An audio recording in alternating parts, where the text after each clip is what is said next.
প্রতিদিনের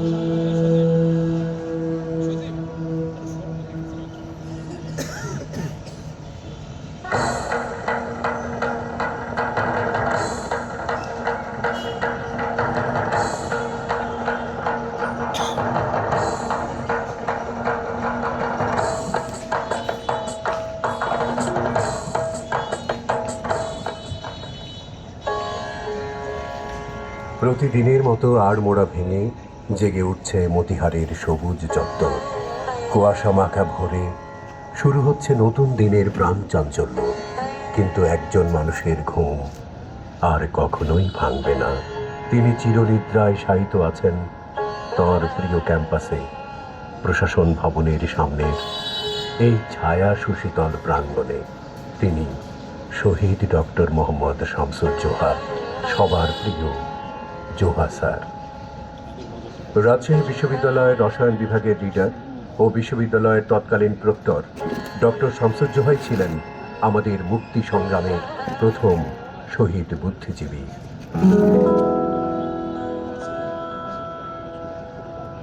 আজ 18 ফেব্রুয়ারি 1969 সালের এই দিনে ডক্টর জোহা মুক্তিকামী বাঙালিদের ঘুম ভাঙিয়ে নিজেই চলে যান চির ঘুমের দেশে।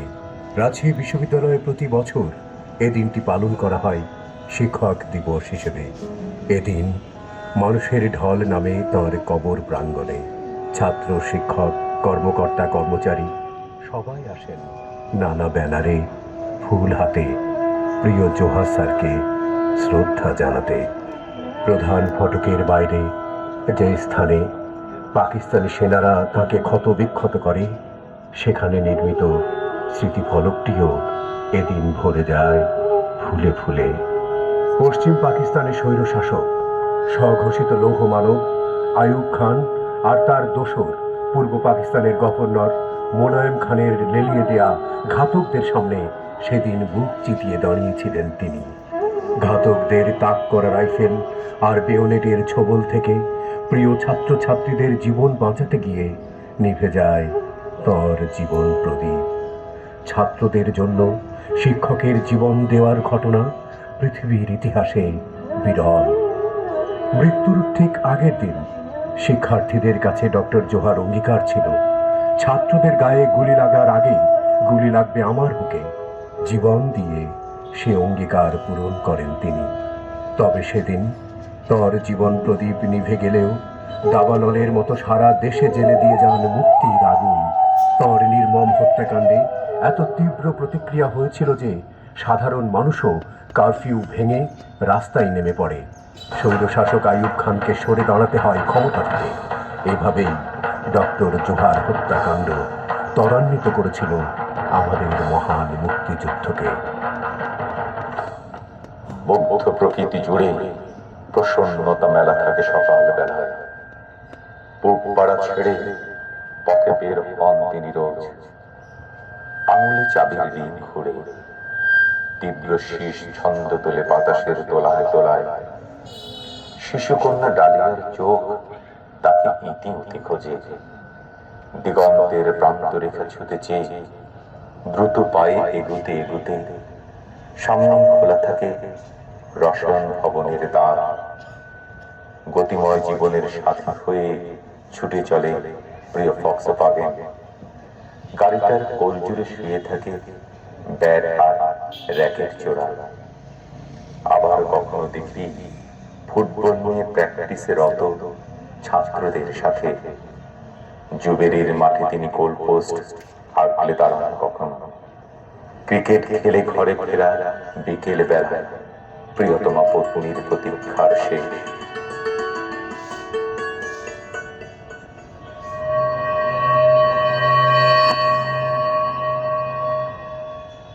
1969 সাল আমাদের ইতিহাসের এক গুরুত্বপূর্ণ বছর।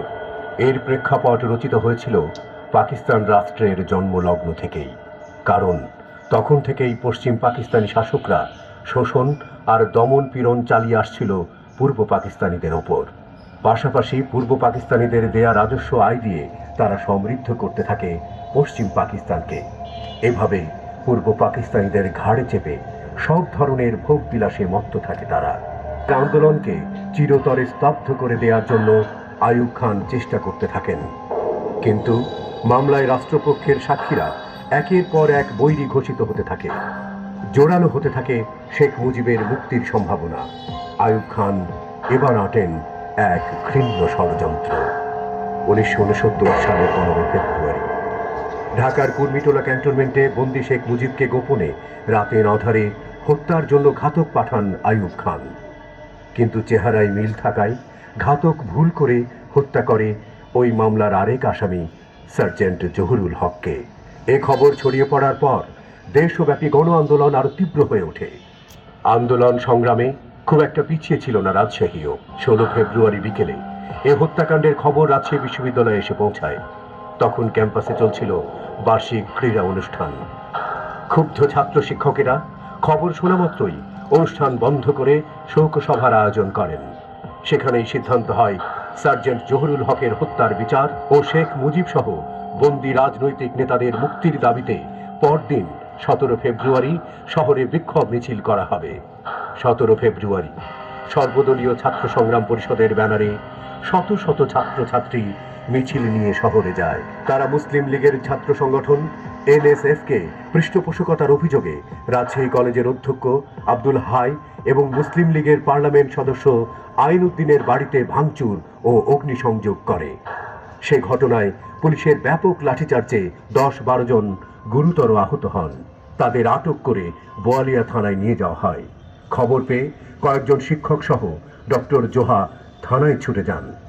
আহত ছাত্রদের হাসপাতালে পাঠানোর জন্য পুলিশের সঙ্গে রীতিমতো বাকযুদ্ধ শুরু করেন তিনি।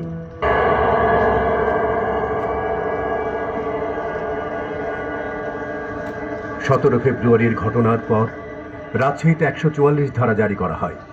বিশ্ববিদ্যালয়ের সামনে রাস্তায় পুলিশ ও সেনা মোতায়েন করা হয়। তখনকার জিন্না হলের পেছনে রাস্তায় 144 ধারা জারির ঘোষণা দিচ্ছিল প্রশাসনের একটি জিপ। ছাত্ররা তাতে আগুন জ্বালিয়ে দেয়। ছাত্ররা 2 পুলিশকে আটকে রেখেছে এমন গুজব ছড়িয়ে পড়লে পুলিশ ক্যাম্পাসে আসে। তারা হলে ঢুকে অভিযান চালাতে চাইলে উত্তেজনার সৃষ্টি হয়।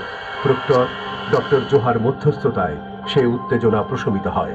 18 ফেব্রুয়ারি সকালে ছাত্ররা 144 ধারা উপেক্ষা করে মিছিল নিয়ে শহরে যাবার প্রস্তুতি নেয়। শত শত ছাত্রছাত্রী ক্যাম্পাসে বিক্ষোভ মিছিল করে এবং এক পর্যায়ে তারা বিশ্ববিদ্যালয়ের প্রধান ফটক পার হয়ে শহরের দিকে যাওয়ার চেষ্টা করে।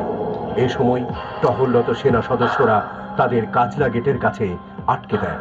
ডক্টর জোহা যখন ছাত্রদের অনুরোধ করছিল যে তোমরা চলে যাও, সেই সময়টায় যে আর্মি যে অফিসার, তার সঙ্গে কিন্তু ডক্টর জোহার একটু কথাবার্তা হয়েছিল এবং কিছু কিছু ছাত্রের সঙ্গে তর্কও হয়েছিল। কিন্তু যখন পরিস্থিতিটা শিক্ষকদের বাইরে চলে যাচ্ছিল, তখন কিন্তু এই যে ডক্টর খালেক, ডক্টর কুসিমউদ্দিন মোল্লা, ইনারা আমাদেরকে রিকোয়েস্ট করলো, অনুরোধ করলো যে আপনারা এখানে থেকে একটু চলে যান, কেননা ছাত্ররা আপনাদের উপস্থিতিটা ভালোভাবে দেখছে না এবং উত্তেজিত হচ্ছে তারা। এবং এটাও আমরা মনে করলাম যে এটা আমার চলে যাওয়া উচিত, এবং আমরা আমিও তাই মনে করলো কিন্তু যে, এবং আমরা কিন্তু রাজি হলাম। রাস্তার পাশে যে বিরাট খড়ের গাদা ছিল, ওটা আগুনে জ্বলছে এবং ইট পাটকেলও ছোড়া হচ্ছিল সেই সময়। গুরুতর আহত ডক্টর জোহাকে দ্রুত হাসপাতালে না নিয়ে শহরের মিউনিসিপ্যালিটি অফিসে স্থাপিত সেনা নিয়ন্ত্রণ কক্ষের বারান্দায় দীর্ঘক্ষণ ফেলে রাখা হয়। পথে যাবার সময় গাড়িতে মৃত্যু পথযাত্রী শিক্ষক জোহার সঙ্গে করা হয় অমানবিক আচরণ। প্রচুর রক্তক্ষরণে ধীরে ধীরে নিস্তেজ হতে থাকেন তিনি। এই সময় ওই অফিসের আশপাশে ছাত্র জনতা আটক শিক্ষকদের ছাড়াতে বিক্ষোভ দেখায় ও ইটপাটকেল ছুটতে থাকে। আমাদের ডিউটি ছিল মেডিকেল কলেজ, মানে আমার সাহেব বাজার পর্যন্ত সবটাকে আইন শৃঙ্খলা পরিস্থিতি আমি দেখবো ইপিআর দিয়ে। এর ভিতরে আমরা যখন ডিউটি, তো মেজর একটা মেসেজ পেল যে গুলি হয়েছে রাজশাহী ইউনিভার্সিটিতে, আমাদের রাস্তা ক্লিয়ার করতে হবে, আহতদের হাসপাতালে নিতে হবে, রাস্তা ব্লক দিতে পারছে। উনি এই পর্যায়ে রাজশাহী কলেজের সামনে বসে আমার উপরে বাধ্য করতেছে যে গুলি অর্ডার দিতে হবে, কারণ ছাত্ররা তখন ইট পাটকে মারছে। আমি তাকে বললাম যে লেট মি প্রফিট ফার্স্ট। তাকে আমি একটা দ্বীপের আড়ালে দাঁড় করে আমি ইপিআর নিয়ে সামনে যাচ্ছি এবং ছাত্রদের শান্ত হওয়ার জন্য হাতের ইশারা আমরা পৌঁছে গেলাম। ওই যত অবস্ট্রাগল ছিল এগুলো সবাই পৌরসভা, সেখানে আমি ঢুকতেই ট্রাকের নিচে দেখি একটা, তখন একজনে বললো যে সিটি কলেজের ছাত্র নুরুল ইসলামের লাশ, আর কয়েকজন আহত, বেলর দিয়ে তাদের আহত করা হয়েছে। আর ডক্টর জোহা রক্তাক্ত অবস্থায় তাকে গাড়িতে তুলে হাসপাতালে নিয়ে যাওয়া হয়েছে। আরো ভিতরে যেয়ে দেখি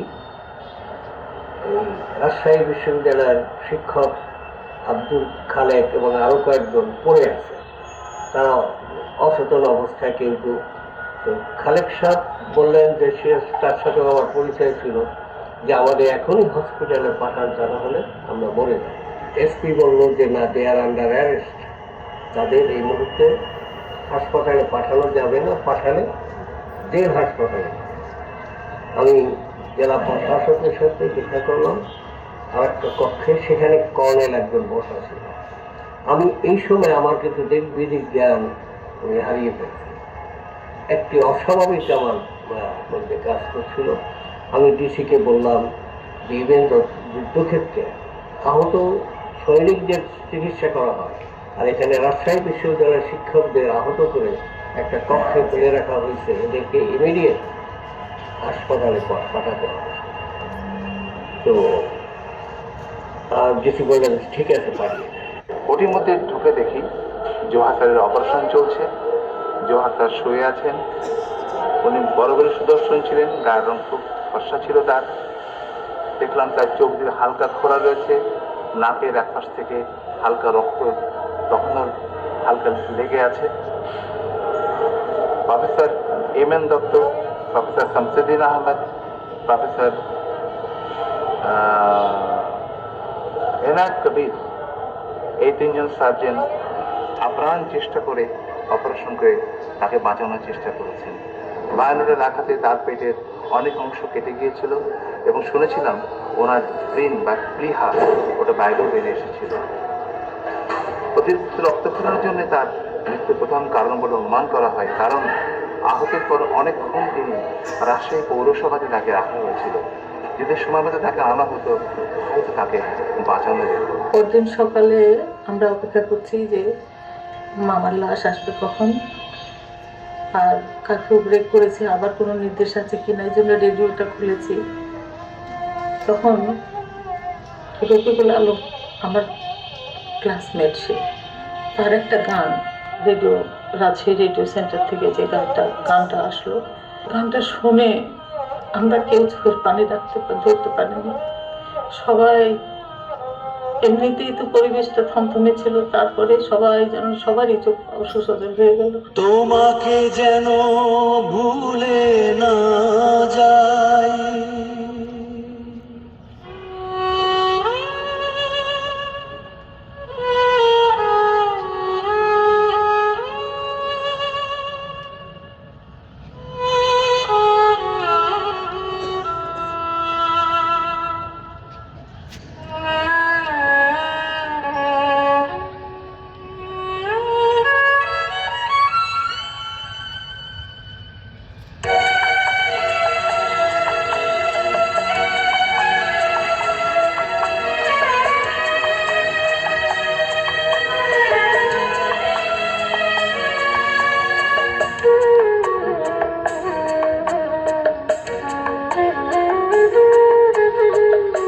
তোমাকে যেন ভুলে না যাই, সে আশিস দাও মোরে, দূর থেকে যেন মরমে তোমায় খুঁজে পাই।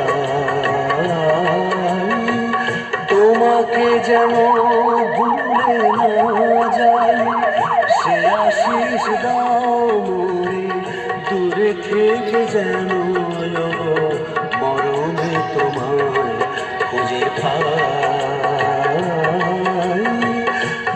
তোমাকে যেন ভুলে না যাই।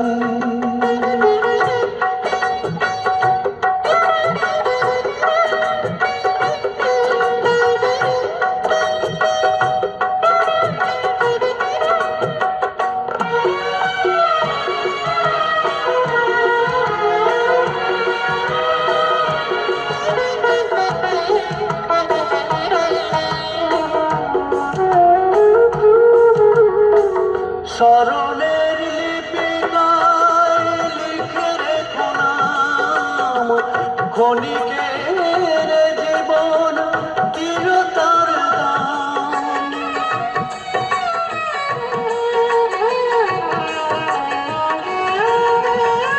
স্মরণের লিপিকায় লিখে রেখো নাম, ক্ষণিকের জীবন চিরতর দাম। ছায়া হয়ে আছো তুমি এ মনের আয়নায়, ছায়া হয়ে আছো তুমি এ মনের আয়নায়। একদিন দেখিবে যে আমি পাশে নাই, মরমে তোমায় খুঁজে পাই। তোমাকে যেন ভুলে না যাই, সে আশিস দাও মোরে দূর থেকে যেন গো, মরমে তোমায় খুঁজে পাই। ডক্টর জোহার হত্যাকাণ্ডের দিনটিকে জাতীয়ভাবে শিক্ষক দিবস হিসেবে পালনের জন্য দীর্ঘদিন ধরে দাবি করা হচ্ছে। স্মৃতির মিনারে চিরম্লান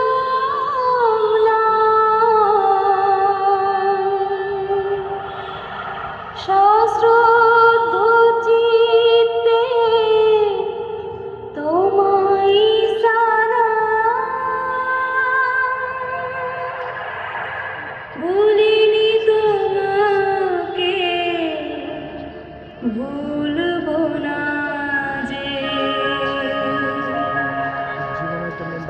অমর হয়ে আছে সেই প্রিয়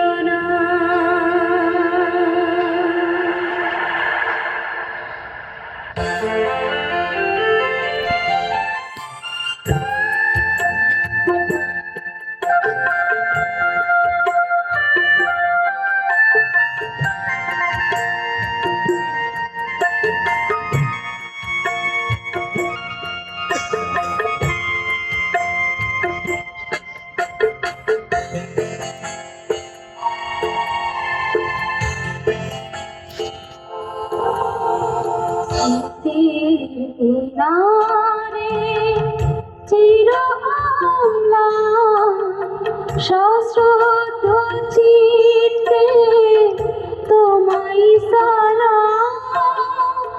ভুলিনি তোমাকে, ভুলবো না যে। অমর হয়ে আছে সেই প্রিয়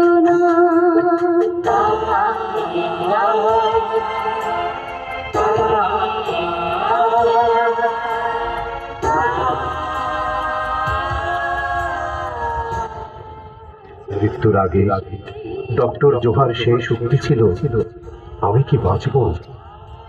তিনি বাঁচতে চেয়েছিলেন তার পরিবার, প্রিয় ছাত্রছাত্রী, সর্বোপরি দেশের জন্য। শারীরিক মৃত্যু তার হয়েছে ঠিকই, কিন্তু চেতনার যে আলো তিনি জ্বেলে গেছেন তার কখনো মৃত্যু হবে না। বেঁচে থাকবে ডক্টর জোহার আদর্শ, বেঁচে থাকবেন তিনি দেশের কোটি কোটি মানুষের অন্তরে, অনন্ত কাল ধরে।